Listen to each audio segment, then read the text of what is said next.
Hello friends, आज के session में बीपीएससी टीआरई 4 क्लास 6 to 10 के लिए मोस्ट इंपॉर्टेंट 20 प्रश्नों को डिस्कस करेंगे। सब्जेक्ट हमारा भूगोल, सेट नंबर है 26। इससे पहले ऑलरेडी हमने 25 सेट करा रखा है। उन सभी वीडियो का लिंक डिस्क्रिप्शन में दिया हुआ है या फिर आप प्लेलिस्ट में जाके देख सकते हैं। ठीक है, तो चलिए फिर शुरू करते हैं और देखते हैं आज का महत्वपूर्ण सेशन। आज के इस महत्वपूर्ण सेशन का पहला सवाल है, बिहार विभाजन से पूर्व इंद्रपुरी जलाशय योजना किस नाम से जानी जाती थी? विकल्प में है कोसी परियोजना, कदवन जलाशय योजना, सोन परियोजना या फिर सदिक होगा या फिर उपयुक्त में से कोई नहीं। सोचिए, समझिए और खुद को चैलेंज दीजिए और देखिए इसका सही आंसर क्या होगा। और ये भी देखिए कि आपकी तैयारी कितनी मजबूत हो चुकी है। आज का सेशन बहुत ही ज़बरदस्त होने वाला है क्योंकि आज के सेशन में 20 महत्वपूर्ण प्रश्नों को डिस्कस करेंगे जिसमें ज़्यादातर SCERT के बुक से प्रश्न लिए गए हैं। ठीक है, तो आज के सेशन से ही पता चलेगा कि आपका तैयारी कितनी मजबूत है। ठीक है, क्या आप टीआरई 4 में एक सीट लेने के काबिल है या भी नहीं है, आज के सेशन से पता चलेगा। ठीक है, आप देखिए कि आज के सेशन से कि 20 प्रश्न आपको कितने प्रश्न सही हो रहे हैं। ठीक है, चलिए इसका सही उत्तर है विकल्प नंबर बी, कदवन जलाशय योजना। याद रखिएगा, बिहार विभाजन से पूर्व इंद्रपुरी जलाशय योजना कदवन जलाशय योजना के नाम से जानी जाती थी। ठीक है, यहाँ पे याद रखिएगा इंद्रपुरी बैराज, इंद्रपुरी बैराज ये सोन नदी पर स्थित है। ठीक है, और ये भी कह लीजिए कि इंद्रपुरी जलाशय सोन परियोजना से संबंधित है, लेकिन इसका पुराना नाम कदवन जलाशय योजना था। ठीक है, सोन नदी तो जानते होंगे आप लोग कि सोन नदी का उद्गम अमरकंटक पठार से होता है जो कि मध्य प्रदेश में है ना। ये गंगा की प्रमुख दक्षिणी सहायक नदी है, ये भी याद रखना है। ठीक है, सोन नदी बिहार में पटना के पास गंगा में मिलती है। ठीक है, अच्छा ये इंद्रपुरी जलाशय कहाँ पे स्थित है? तो ये रोहतास जिला में स्थित है। ठीक है, चलिए आगे देखते हैं। कोसी परियोजना तो दक्षिण उत्तर बिहार की परियोजना है जो कि नेपाल और बिहार की संयुक्त परियोजना है। ठीक, चलिए अगला सवाल देखिए। अगला सवाल है, BHPC का संबंध किससे है? विकल्प में है बिहार जल विद्युत परियोजना, बिहार जल विद्युत निगम, बिहार हाइड्रो पावर कॉरपोरेशन, एक से अधिक या फिर उपयुक्त में से कोई नहीं। सही उत्तर है विकल्प number C, Bihar hydro power corporation. BHPC का पूरा रूप क्या है? Bihar hydro power corporation. ठीक है ना, याद रखिएगा ये बिहार में जल से बिजली उत्पादन से संबंधित संस्था है। ठीक है ना, चलिए आगे देखते हैं। अगला सवाल पूछा गया है, बिहार में प्रस्तावित नदी घाटी परियोजनाओं में कौन सी शामिल है? विकल्प में है दुर्गावती जलाशय परियोजना, कपरी क्यूल जलाशय परियोजना, बागमती परियोजना, एक से अधिक होगा या फिर उपयुक्त में से कोई नहीं। सही उत्तर है इसका विकल्प नंबर डी, उपयुक्त में से एक से अधिक। याद रखिएगा, दुर्गावती जलाशय परियोजना, कपरी क्यूल जलाशय परियोजना, बागमती परियोजना, ये सभी बिहार में प्रस्तावित नदी घाटी परियोजनाओं में शामिल है। ठीक है, नदी घाटी परियोजना मतलब नदी के पानी का उपयोग सिंचाई, बाढ़ नियंत्रण, जल संग्रहण और बिजली उत्पादन के लिए की जाने वाली परियोजनाएं होती हैं। ठीक है, चलिए आगे देखते हैं। अगला सवाल है, निम्नलिखित में से कौन सा कथन वनों के संबंध में सही है? बताना है कि निम्नलिखित में से कौन सा कथन वनों के संबंध में सही है। पहला दे रखा है, सभी वन मानव द्वारा विकसित किए जाते हैं, प्राकृतिक वन केवल झाड़ियों से आच्छादित होते हैं, प्राकृतिक द्वारा विकसित वन को वानिकी वन कहते हैं, एक से अधिक कथन सही है या फिर उपयुक्त में से कोई नहीं।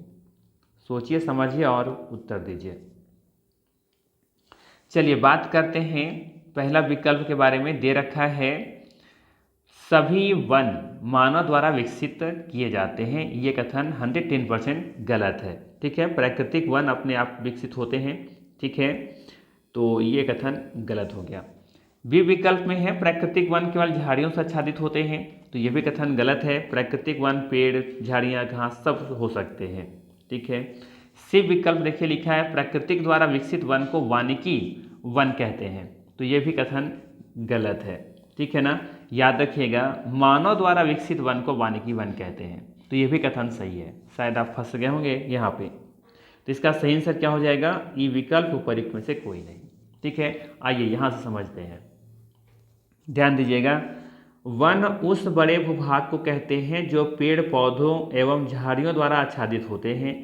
वे वन जो स्वतः विकसित होते हैं ना, उसे प्राकृतिक वन कहते हैं, जबकि जो मानव द्वारा विकसित किए जाते हैं वह मानव निर्मित वन कहते हैं या फिर उसे ही वानिकी कहते हैं। यही ट्रैप वाला क्वेश्चन था। ठीक है, याद रखिए वन जैव विविधताओं का आवास भी होता है। ठीक है, तो यहाँ पे देखेंगे तो तीनों कथन क्या हो गया, बिल्कुल गलत। सही आंसर है इसका ई विकल्प। उपरोक्त में से कोई भी कथन यहाँ पे सही नहीं है वन के बारे में। ठीक है, चलिए आगे देखते हैं। यहाँ पे याद रखिएगा प्राकृतिक वन जो होता है ना, बिना मानव हस्तक्षेप के बनते हैं, ये भी याद रखिएगा। मानव को उसमें कोई भी हस्तक्षेप नहीं होना चाहिए। ठीक है, चलिए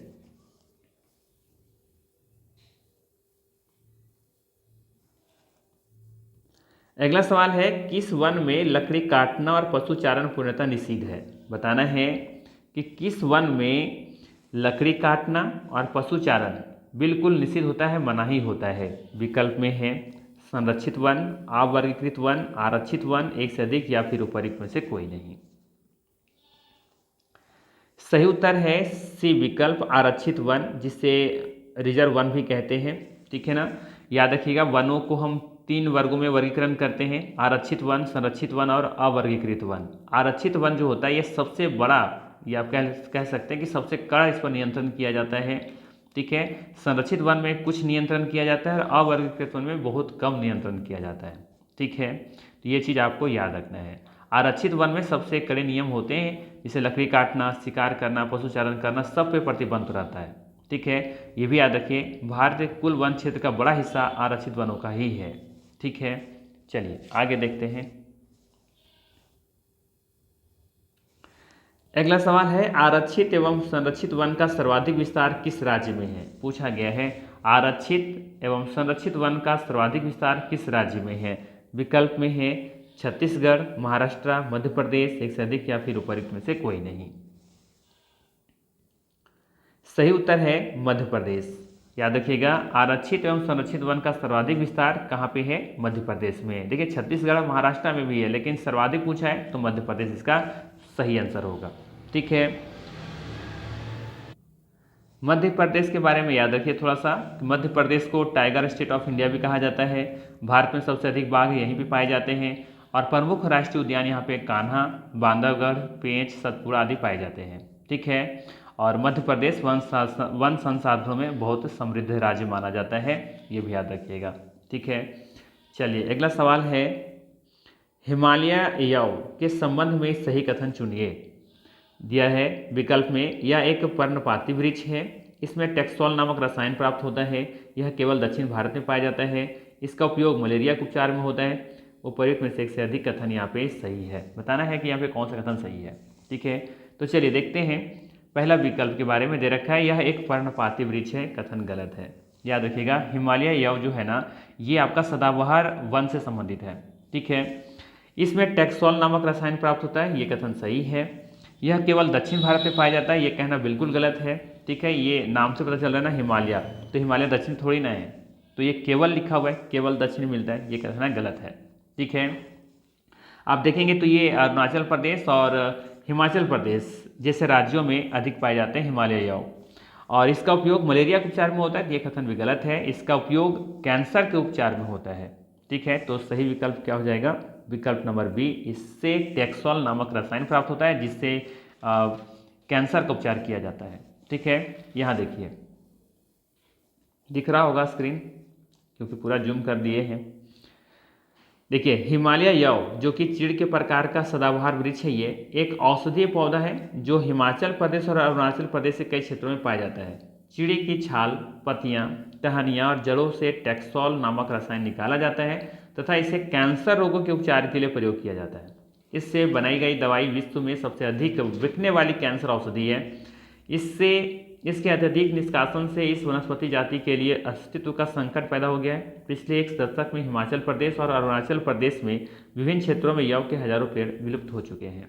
ठीक है ना, तो याद रखिएगा इस पॉइंट को, तथ्य को पूछा जा सकता है और पूछा गया भी है तैयारी में। ठीक है, चलिए अगला सवाल देखिए।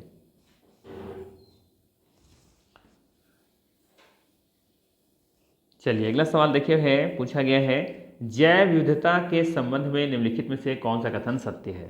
ठीक है ना, किसके बारे में पूछा है, जैव विविधता के बारे में। पहला विकल्प में है भारत में लगभग 47,000 वन्य प्राणी उपजाति पाई जाती हैं। बी विकल्प में है भारत में लगभग 81,000 वनस्पति उपजाति पाई जाती हैं। भारत में लगभग 15,000 वनस्पति व प्रजातियां भारतीय मूल्य की हैं। एक से अधिक कथन सही है या फिर उपर्युक्त में से कोई नहीं।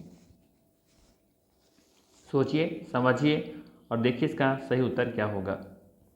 चलिए बात करते हैं पहला विकल्प के बारे में। दे रखा है भारत में लगभग 47,000 वन्य प्राणी उपजाति पाई जाती है, यह कथन गलत है। ठीक है, याद रखिएगा भारत में लगभग 81,000 वन्य प्राणी उपजाति पाई जाती हैं। ठीक है, भारत में लगभग 81,000 वन्य प्राणी उपजातियां पाई जाती हैं। ठीक है, तो यह कथन गलत हो गया। बी विकल्प में भारत में लगभग 81,000 वनस्पति उपजाति पाई जाती है, ये भी कथन गलत है। याद रखिएगा भारत में लगभग 47,000 वनस्पति उपजातियां पाई जाती हैं। ठीक है, सी में दे रखा है भारत में लगभग 15,000 वनस्पति उपजातियां भारतीय मूल्य की हैं, तो ये कथन सही है। ठीक है, तो पूछा था कौन सा कथन सत्य है, तो विकल्प नंबर सी सही होगा यहाँ पे। ठीक है ना, यहाँ से आप देख सकते हैं। अच्छा, इसका स्क्रीन नहीं लिया गया है शॉर्ट। ठीक है, खैर कोई बात नहीं, आपको याद रखने डेटा। ठीक है, और ये भी याद रखिएगा ये टीआरई में ये भी सवाल पूछा जा चुका है, अलग तरीके से पूछा गया, आपने अलग तरीके से सवाल आपसे पूछ लिया है बस। ठीक है, चलिए अगला सवाल देखिए। सवाल है स्थानीय स्तर पर वेटलैंड को किस नाम से जाना जाता है। क्या पूछा गया है, स्थानीय स्तर पर वेटलैंड को किस नाम से जाना जाता है। विकल्प में है चौर, टाल, मन, एक से अधिक या फिर उपर्युक्त में से कोई नहीं। सही उत्तर है डी विकल्प, एक से अधिक। याद रखिएगा स्थानीय स्तर पर वेटलैंड को चौर और टाल के नाम से जानते हैं। ठीक है ना, आइए देखिए यहाँ पे निम्न तलीय जल जमाव वाले क्षेत्र को वेटलैंड कहा जाता है और स्थानीय तौर पर इसे चौर कहते हैं, भागर मौन कहते हैं और टाल भी कहते हैं। ठीक है, तो सवाल यही से था कि आप जानते हैं। ठीक है, चलिए तो ये ए और बी यहाँ पे सही है, सी नहीं होगा। ठीक है, चलिए आगे देखते हैं।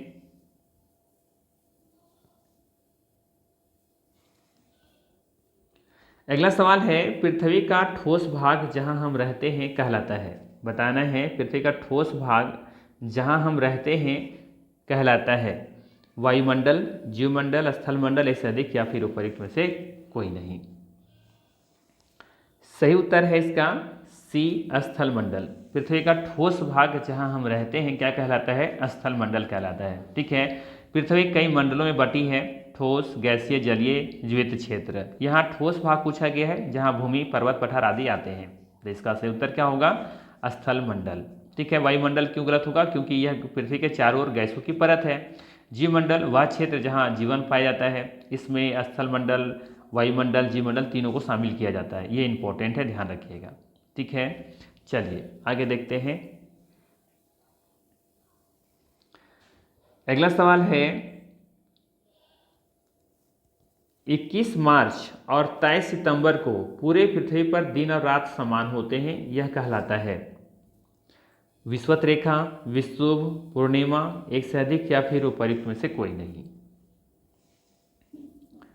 सही उत्तर है विषुव। याद रखिएगा 21 मार्च और 23 सितंबर को पूरे पृथ्वी पर दिन और रात समान होते हैं, अर्थात दिन और रात 12-12 घंटे के होते हैं, इसे विषुव कहते हैं। ठीक है, याद रखिए साल में 2 दिन ऐसे होते हैं जब सूर्य की किरणें सीधे विषुवत रेखा पर पड़ती हैं, इसीलिए पूरे पृथ्वी पर दिन और रात लगभग बराबर 12-12 घंटे के होते हैं। इसी घटना को हम कहते हैं विषुव। ठीक है ना, तो याद रखिए सिंपल सा 21 मार्च को वसंत विषुव के रूप में मनाते हैं, जबकि 23 सितंबर को शरद विषुव के रूप में जानते हैं। ठीक है, इन दिनों में या कह लीजिए कि 21 मार्च और 23 सितंबर को दिन और रात बराबर होते हैं। इस दिन सूर्य की सीधी किरणें विषुवत रेखा पर पड़ती हैं। ठीक है, इसके अलावा ध्यान में रखिएगा एक डेटा 21 जून और एक है आपका 22 दिसंबर। 21 जून को क्या होता है यहाँ पे कि कर्क रेखा पर सूर्य की किरणें सीधे पड़ती हैं, जबकि 22 दिसंबर को मकर रेखा पर सूर्य की सीधे किरणें पड़ती हैं। तो यहाँ से भी कंफ्यूज नहीं कीजिएगा। ठीक है, 21 मार्च और 23 सितंबर को क्या हो रहा है, यहाँ पे पूरे पृथ्वी पर दिन और रात समान होता है, इसे विषुव कहते हैं, क्योंकि इस दिन पूरे पृथ्वी पर दिन और रात बराबर होते हैं। जबकि 21 जून को क्या होता है, कर्क रेखा पर सीधी रेखा पड़ती है सूर्य की किरणें, जबकि 22 दिसंबर को मकर रेखा पर सूर्य की सीधी किरणें पड़ती हैं। सीधी किरणें कहने का मतलब है लंबवत 90 डिग्री का एंगल बनाते हुए। ठीक है, कोई दिक्कत नहीं होना चाहिए। चलिए, आप चाहें तो यहाँ से ये भी याद रख सकते हैं कि 21 जून को ही मतलब कह सकते हैं कि आपका उत्तरी गोलार्ध है ना, उत्तरी गोलार्ध में सबसे बड़ा दिन होता है और 22 दिसंबर को सबसे छोटा दिन होता है। ठीक है, 21 जून को उत्तरी गोलार्ध में सबसे बड़ा दिन होता है, जबकि 22 दिसंबर को उत्तरी गोलार्ध में सबसे छोटा दिन होता है। आप ये भी याद रख सकते हैं। ठीक है, चलिए अगला सवाल है, हमारे सौर प्रणाली में एक ग्रह को पृथ्वी का जुड़वा इसके आकार और प्रकृति के कारण कहा जाता है, वह ग्रह है कौन सा है? मंगल, शुक्र, नेपच्यून, एक से अधिक या फिर उपर्युक्त में से कोई नहीं। सही उत्तर है शुक्र ग्रह। ठीक है ना, हमारे सौर प्रणाली में एक ग्रह को पृथ्वी का जुड़वा इसके आकार और प्रकृति के कारण कहा जाता है, वह ग्रह कौन सा है? तो शुक्र ग्रह है। ठीक है, शुक्र ग्रह को पृथ्वी का जुड़वा कहते हैं। ये सूर्य से दूसरा ग्रह है। ठीक है ना, सूर्य से दूसरे नंबर पर आता है। इसे मॉर्निंग स्टार और इवनिंग स्टार भी कहते हैं। यह सबसे गर्म ग्रह भी है।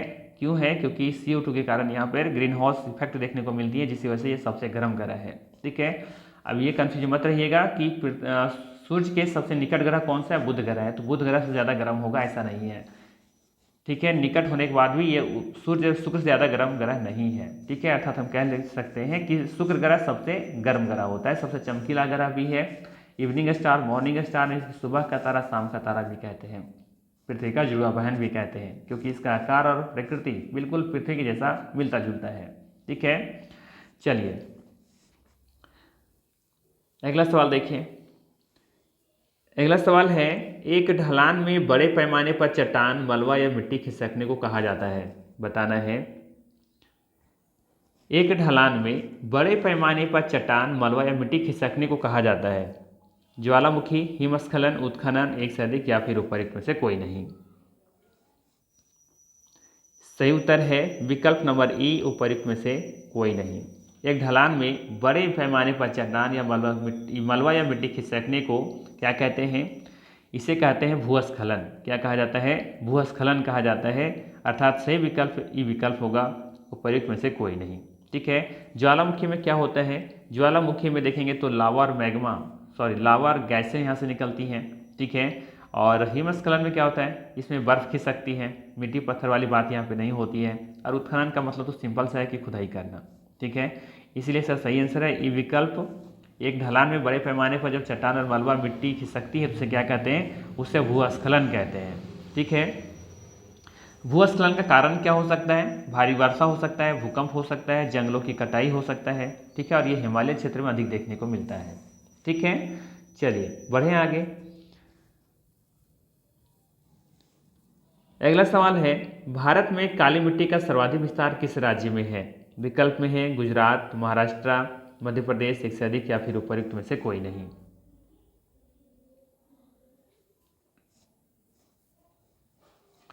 सही उत्तर है महाराष्ट्र। याद रखिएगा, भारत में काली मिट्टी का सर्वाधिक विस्तार कहाँ पे है?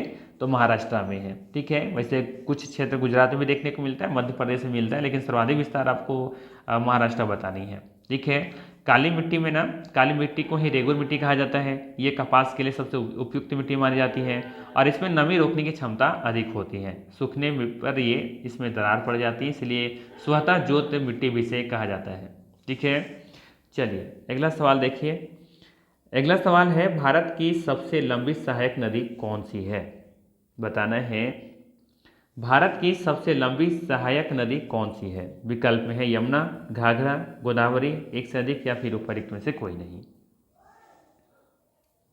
सहायक नदी का क्या अर्थ है? सहायक नदी का अर्थ है वह नदी जो किसी बड़ी नदी में जाकर के मिलती है। ठीक है ना, इस अकॉर्डिंग सही आंसर क्या हो जाएगा? विकल्प नंबर ए, यमुना नदी। यमुना भारत की सबसे लंबी सहायक नदी है और इसका उद्गम कहाँ से होता है? उत्तराखंड के यमुनोत्री ग्लेशियर से। ठीक है, और ये गंगा की प्रमुख सहायक नदी भी है। ठीक है, और इसका गंगा में कहाँ मिलती है ये? तो प्रयागराज, इलाहाबाद में मिलती है। ठीक है, जहाँ पे संगम भी कहते हैं। ठीक है, और यमुना नदी के किनारे बड़े बड़े शहर कौन कौन से बसे हुए हैं? जैसे कि दिल्ली, मथुरा, आगरा, ये सभी यमुना नदी के किनारे ही बसे हुए हैं। ठीक है, चलिए बाकी घाघरा देखेंगे तो ये गंगा की सहायक नदी ही है, लेकिन सबसे बड़ी नदी नहीं है। गोदावरी तो ये दक्षिण भारत की नदी है, ठीक है, और ये मुख्य नदी के रूप में जानी जाती है गोदावरी नदी। चलिए अगला सवाल देखिए। अगला सवाल पूछा गया है, भारत में कौन सा दर्रा जम्मू कश्मीर को लद्दाख से जोड़ता है? बताना है भारत में कौन सा दर्रा जम्मू कश्मीर को लद्दाख से जोड़ता है। विकल्प है नाथुला, जोजिला, सिपकिला, एक से अधिक या फिर ऊपर में से कोई नहीं। सही उत्तर है जोजिला, ठीक है ना, याद रखिएगा। सही उत्तर क्या होगा? जोजिला होगा, ठीक है। दर्रा का क्या मतलब होता है? वैसे दर्रा का मतलब होता है पहाड़ों के बीच प्राकृतिक रास्ता जिससे एक क्षेत्र से दूसरे क्षेत्र में जाया जा सकता है, ठीक है ना। और एक है आपका नाथुला। तो नाथुला आप देखेंगे तो ये सिक्किम में है, भारत चीन सीमा पर स्थित है ना नाथुला दर्रा। और जबकि सिपकिला आप देखेंगे तो ये हिमाचल प्रदेश में स्थित है, ठीक है, तो ये भी याद रखिएगा। चलिए अगला सवाल देखिए। सवाल पूछा गया है कि भारत का कौन सा पठार खनिज संसाधनों के लिए प्रसिद्ध है? बताना है भारत का कौन सा पठार खनिज संसाधनों के लिए प्रसिद्ध है। विकल्प में है मालवा पठार, छोटा नागपुर का पठार, दक्कन का पठार, एक से अधिक होगा या फिर ऊपर में से कोई नहीं। सही उत्तर है छोटा नागपुर का पठार। भारत का कौन सा पठार खनिज संसाधनों के लिए प्रसिद्ध है? तो ये छोटा नागपुर पठार होगा, ठीक है। खनिज संसाधन का मतलब ऐसे प्राकृतिक पदार्थ होता है जैसे कोयला, लोहा, बॉक्साइट, अभ्रक, तांबा, ये सभी क्या है? ये सभी खनिज संसाधन के उदाहरण हैं, ठीक है। पूछा है कि भारत का कौन सा पठार खनिज संसाधनों के लिए प्रसिद्ध है, तो कौन सा हो जाएगा? छोटा नागपुर का पठार, ठीक है। चलिए अब देखेंगे जो छोटा नागपुर पठार ये मुख्य रूप से झारखंड में स्थित है। इसका कुछ भाग उड़ीसा, छत्तीसगढ़ और पश्चिम बंगाल में भी फैले हुए हैं, ठीक है। चलिए आगे देखते हैं। अगला सवाल है, भारत का सबसे ऊंचा जलप्रपात कौन सा है? बताना है भारत का सबसे ऊंचा जलप्रपात कौन सा है। जोग, कुंचिकल, दूधसागर, एक से अधिक या फिर ऊपर में से कोई नहीं। जलप्रपात का मतलब होता है जहां नदी या पानी ऊंचाई से नीचे गिरता हो, है ना। यहाँ सबसे ऊंचा जलप्रपात पूछा गया है तो सही होगा उत्तर कुंचिकल। विकल्प नंबर बी सही होगा, ठीक है। और कुंचिकल के बारे में याद रखिए, ये भारत का सबसे ऊंचा जलप्रपात है और ये कर्नाटक में वराही नदी पर स्थित है। किस नदी पर? वराही नदी पर, ठीक है ना। चलिए अगला सवाल है, भारत में सबसे बड़ा मीठे पानी का झील कौन सा है? बताना है भारत में सबसे बड़ा मीठे पानी का झील कौन सा है। चिल्का झील, वुलर झील, लोकटक झील, एक से अधिक या फिर ऊपर में से कोई नहीं। सही उत्तर है वुलर झील। विकल्प नंबर बी सही होगा, ठीक है। वुलर झील भारत की सबसे बड़ी मीठे पानी की झील है और ये जम्मू कश्मीर में झेलम नदी पर स्थित है, ठीक है ना। और ये एशिया के भी कह सकते हैं कि फ्रेश वाटर झीलों में गिनी जाती है, ठीक है। जबकि चिल्का झील आप लोग जानते होंगे ये खारे पानी की सबसे बड़ी झील है। और लोकटक झील भी ये देखेंगे तो मणिपुर का ये फ्रेश वाटर कह लीजिए या फिर मीठा झील कह लीजिए, मीठा पानी का झील कह लीजिए, है ना। तो ये मणिपुर में है लोकटक झील, ठीक है। और फ्लोटिंग आइलैंड के लिए प्रसिद्ध है ये लोकटक झील, ठीक है, जो कि मणिपुर में है, याद रखिएगा। चलिए अगला सवाल देखते हैं। अगला सवाल है, भारत के किस राज्य से कर्क रेखा नहीं गुजरती है? विकल्प में है राजस्थान, झारखंड, उड़ीसा, एक से अधिक या फिर ऊपर में से कोई नहीं। आसान सा सवाल है, सभी को पता होना चाहिए। सही उत्तर है इसका विकल्प नंबर सी उड़ीसा, ठीक है। भारत किस राज्य से कर्क रेखा नहीं गुजरती है? तो उड़ीसा से नहीं गुजरती है, राजस्थान, झारखंड से गुजरती है। सभी को पता होना चाहिए कि भारत के कुल 8 राज्यों से होकर के कर्क रेखा गुजरती है। कौन कौन सा है राज्य है वो? तो क्रम से देखेंगे तो सबसे पहला है गुजरात, दूसरे नंबर पर है राजस्थान,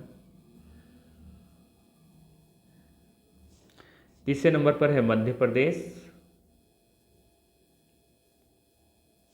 चौथे नंबर पर है छत्तीसगढ़,